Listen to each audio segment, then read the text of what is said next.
Now that you have your 9 tasks done, now it comes the important piece of where do I go from here? And I do get this a lot from students, trying to focus on what tabs they should have open, how to log into their classes, and all of that stuff that comes with it.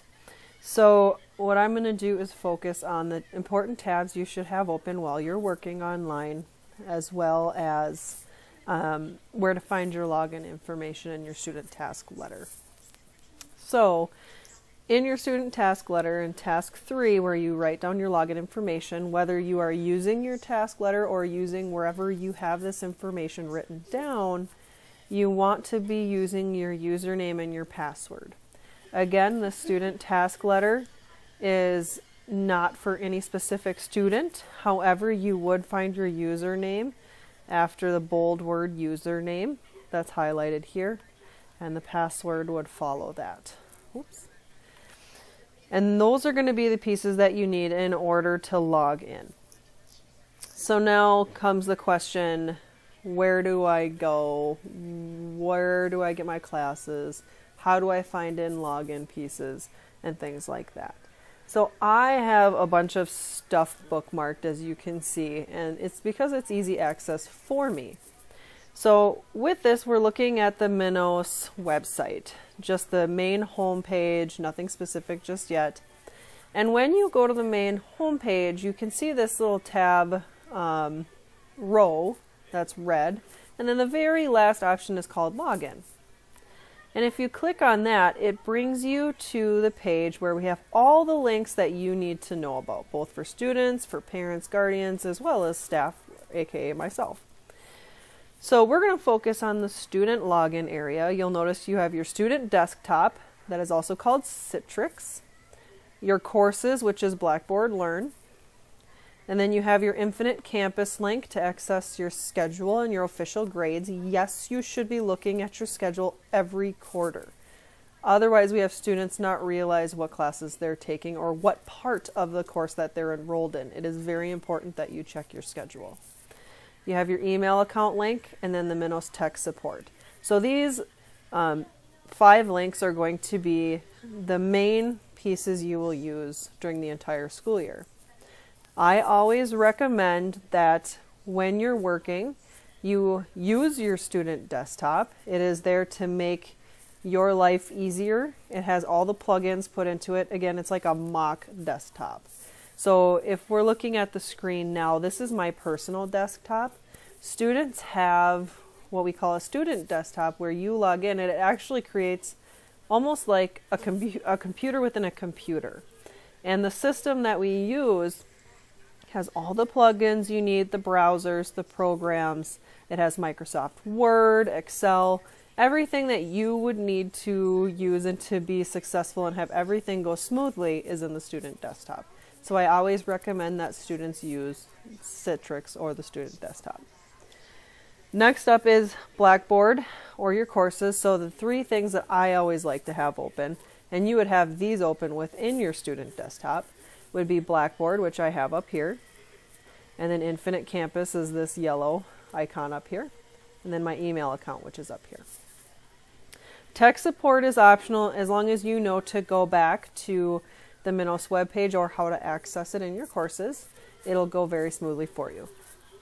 So again, these 3 tabs are the main ones that I recommend students to have open. Again, Blackboard Learn, their email, and then Infinite Campus as needed.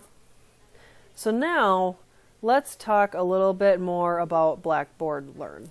Blackboard Learn is the system that we use as a school to have all of your classes within it. It has all the links, all the assignments, your grades, everything is within Blackboard Learn. So this is the main screen that you're going to log into. I'm logging in as a generic Minos student. We have an account that we can check that has more of a student viewpoint to see what the classes look like from within that. And that does help, so we make sure it's a smooth transition for you guys because it looks a little bit different for teachers. Now, when you log in, you're not going to have this many classes, so please don't worry about that. Minos student is, again, the general, almost fake student that we make for all the classes. You may or may have may or may not have like 4 or 5 classes or even less than that. So don't worry, this is not going to look like your screen. But you will also have student activities, and you will also have technology orientation. So in Blackboard Learn, this is where you find technology orientation. It's a form of a class that you're going to take. And again, that's part of your 9 tasks. So I did want to go in there into this so you can see essentially what your classes might look like, to see the layout and things like that. And this kind of creates just a little bit of a certain level of comfort for students when they start. So it has a little welcome piece and what should I do now, and it's directing you to the left-hand menu. I'm not going to go and read all of this for you because you'll do this eventually, but you'll see that it has the welcome and then it has the different steps that you need to do. So these are the pieces that you need to do in order to complete technology orientation, and each one is considered an assignment. The virtual desktop is the first one. I bypassed the welcome, which was the page we just were on. And then it has videos, it has setting up your virtual desktop, saving work, Firefox. It has so many videos that you can use in order to be successful in technology orientation. So doing this is key piece because, again, your student desktop or your virtual desktop is going to help make things a lot smoother for you. And then as you go through, you'll see that we have a navigating Blackboard piece, how to look at your My Progress, a practice assignment. So again, this is helping you become comfortable with the layout of Blackboard Learn. So technology orientation is a must. You want to make sure that you complete this before you dive into your classes, because we always have students who get confused or don't know how to move forward in their classes, and most of the time it's because they haven't completed this. So make sure that you take this seriously, you do the work within this, and then you will get an email from Erin Winchell that you have completed this, and we will be able to see it within the Infinite Campus as well. So again, do the technology orientation, make sure you have those done before you do your classes, and it'll make things go a lot smoother for you. The last thing I want to talk about is student activities. A lot of times students will ask me if this is an actual class.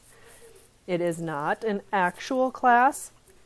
It's more of like, I want to call it like a library, but not really. I mean, we have the media center, we have the attendance line, it has important days that you need, it has the student toolkit, which is where you access workshops, and all those things, clubs, activities, all the information that you need is within this. So it's almost like our form of a library, if you want to put it that way, along with announcements and everything else. So I hope this helps better show you where to go after you get your email, logging in, and then doing technology orientation, and then to not be concerned about student activities.